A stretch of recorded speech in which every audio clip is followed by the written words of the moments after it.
When do lightworkers experience the most spiritual attacks? This is what we're talking about. A little bit of the spiritual warfare, the invisible warfare that is attacking our minds and our hearts. How did you find us? I saw her.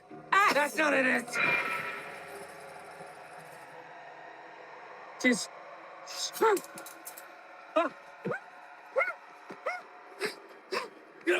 Shit! You're a terrible dancer, Axel.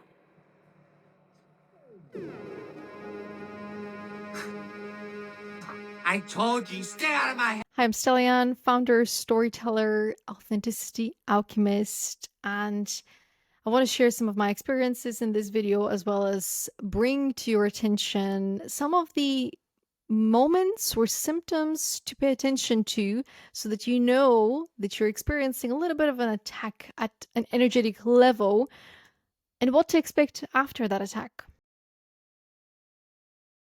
Number one, you're very likely to experience an energetic attack before a manifestation. And how this manifests for you is that you might be tempted to give up, or you might be tempted with a false opportunity to guide you away from your alignment with your purpose. And so the opportunity might be amazing. It might be an opportunity that you prayed for 10 years ago.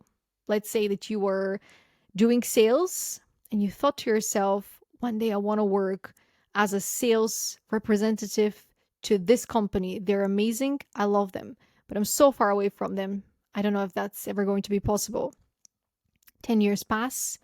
You now no longer work with sales as your focus. You might have gone on your spiritual awakening. You might have picked up some holistic habits. Your philosophy for life has changed. And now your focus is on education. But suddenly there's a knock on the door, symbolically speaking, and a representative of the company that you once envisioned as the dream company offers you a job like magic. And so you can't help but think, is this a gift or is this the temptation that is trying to lure me back out of alignment with my soul purpose, with my true calling on earth, with my true higher self and identity? Equally, you might just start thinking to yourself, oh, this is dumb, this is silly, this is the worst. Nah, why did I ever think this was a good idea? Nah, this is gonna flop so badly. This is shit, quite frankly. Which happened to me writing my second book and then publishing my journals from digital to actual physical journals. These were the thoughts that kept running in my mind. This is so freaking dumb. Like, why am I wasting my time? I should just get a job. Why don't I have a job, right? So just before a manifestation, you're most susceptible to these attacks. And one might say that the enemy or the matrix knows exactly when you're going to go through your elevation seasons, your breakthrough moments. And so they send you these attacks. It might also be your own spiritual team, your own higher self that sends you this attack like a penetration test. You get attacked from within to ensure that your system, your belief system is strong enough to sustain the attack. So you might experience these negative thoughts about your work, about yourself, or about, what's to come, and be tempted to go back to a false safety net. The second time you might experience a spiritual attack or an energetic attack is just before an important meeting, connection, or partnership. You might be introduced to a false partner before you meet the real one. And what I mean by the real one is somebody that you're actually spiritually aligned with, someone that you have a soul contract with that's important for your soul's growth. And so similarly, you might be introduced to someone that matches the description you once gave 10 years ago. But you've changed. You're no longer that same person. You're no longer thinking about dating, about relationships, about friendships the same way. And so that's how you're going to recognize that the system is sending you someone that you're already familiar with, but somebody that doesn't necessarily reflect where you are in life right now. Therefore, who you need to meet to be a mirror to who you are so that you can grow to the next level together. But it's tricky Because in moments where, you're more vulnerable because you're expanding, because you start to reflect that you've been on your own for a very long time, this is when you're actively seeking for signs, you're actively praying for the universe, for God, the divine, to send you someone, a new friend, a new partner, a new colleague. So you're looking for them actively because intuitively you're picking up that they're nearby, but you don't know exactly what they look like, what they sound like. You just know that you're going to recognize them by their energetic frequency. And so this is a very suitable time for the system to send you someone that kind of mimics their energetic frequency without ever truly being able to replace them. So watch out, have a little bit of trust issues when you meet new people, especially in a time of expansion or after prayer, to make sure that you vet them. And what I mean by that is just observe them. Let them show you who they are. Don't interrogate them like this is a CIA type of encounter and you need to make sure that they're, an enemy or not.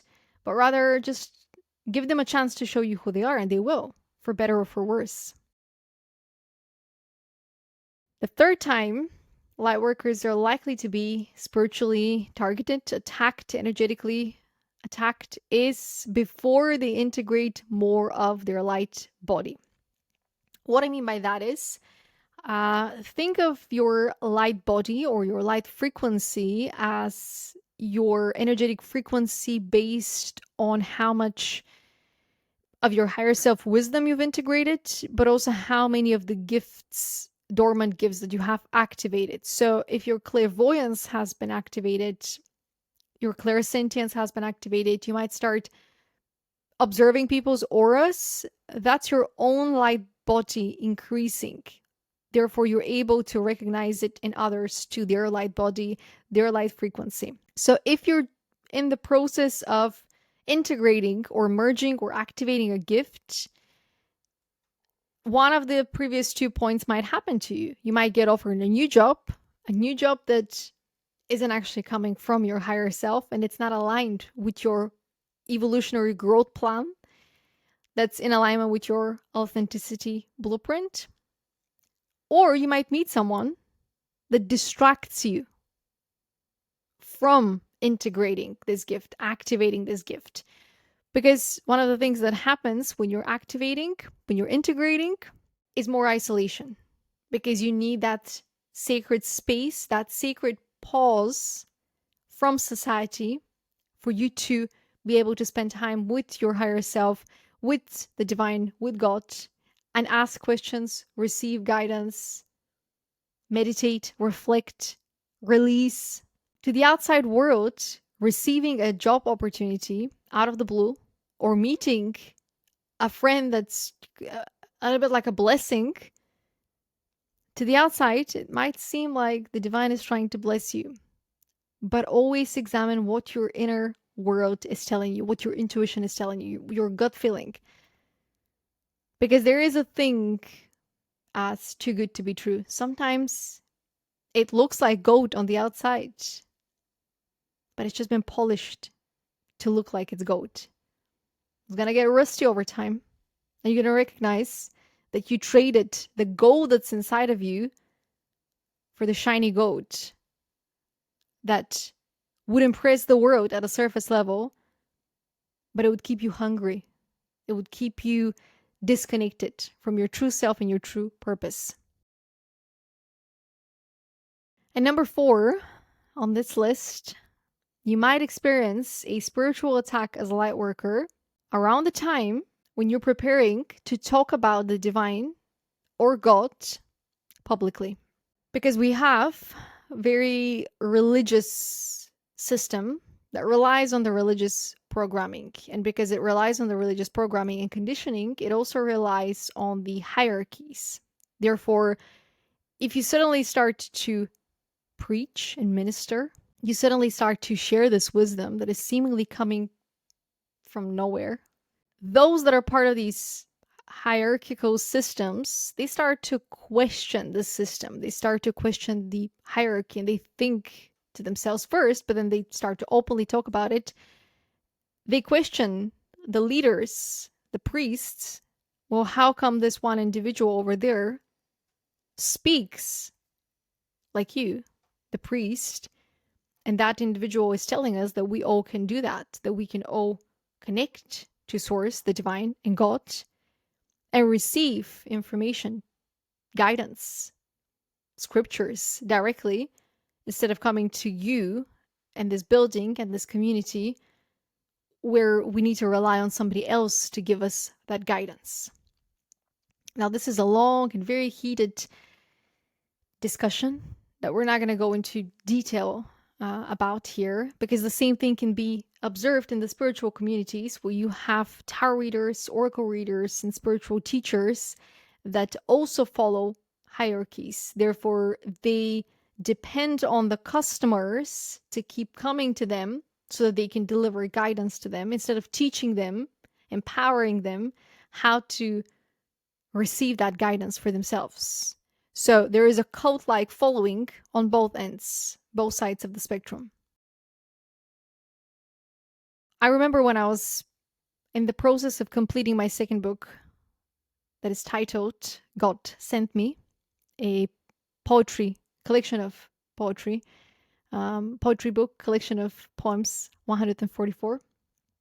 But I remember this was one of the most spiritually attacked I've been. It was February, and around the start of February, the attacks started, and I couldn't sleep properly. I couldn't eat. My appetite was gone. I was so overwhelmed. I was experiencing extreme anger or extreme sadness, which are some of the ways that you might get attacked. I've talked about it in other videos, but I'll mention the two most common attacks that you might experience when you're being spiritually attacked. The first one is a little bit like crucio. You go into this state where it's almost like your body's being twitched, and it's like you can't even stand up straight. There's so much pressure on your shoulder. You feel hunched, and you feel like it doesn't matter how much how much of your willpower you practice, you cannot stand up. You cannot fight this, whatever this is.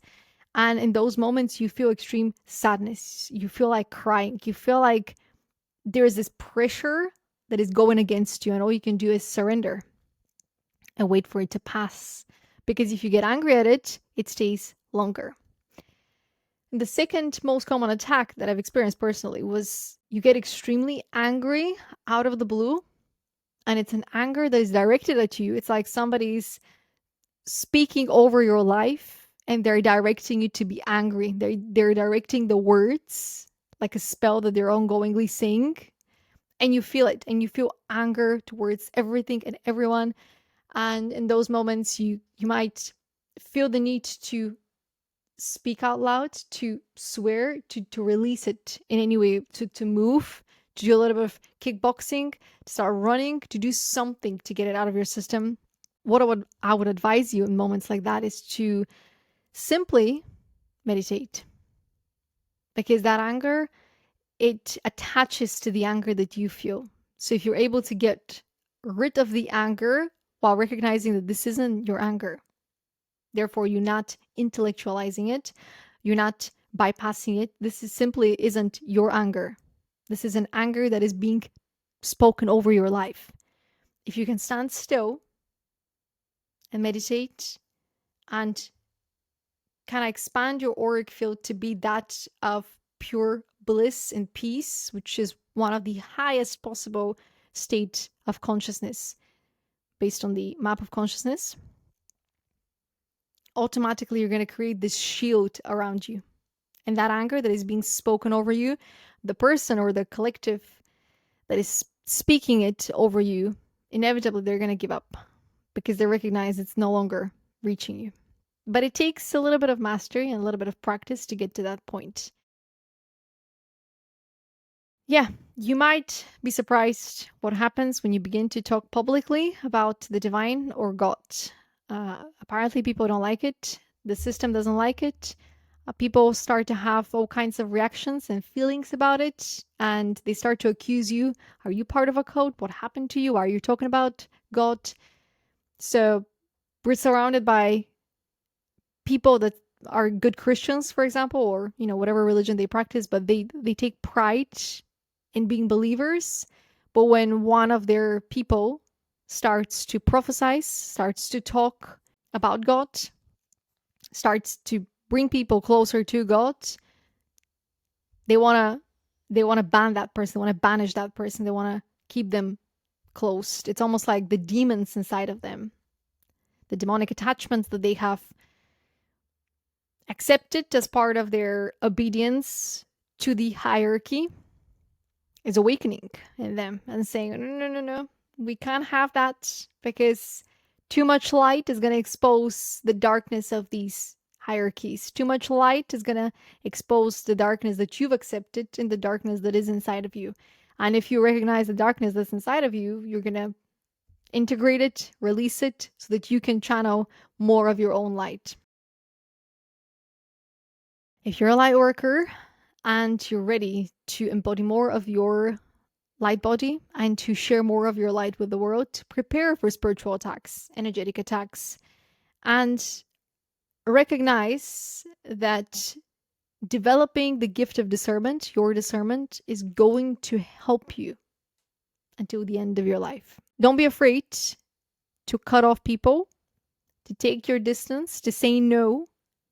If something does not feel right in your spirit, if your intuition is telling you, if your gut feeling is telling you, I sense something about that person, I can't quite wrap my head around it, but I know that something's not right with that person, with that opportunity, trust it. That's your intuition, that's your spirit team, that's your higher self. If you enjoyed this video, subscribe, leave a comment. Yeah, if you have any thoughts or ideas, anything else that you would like me to record a video on, I'll be keeping an eye on the comments section. Thank you for watching.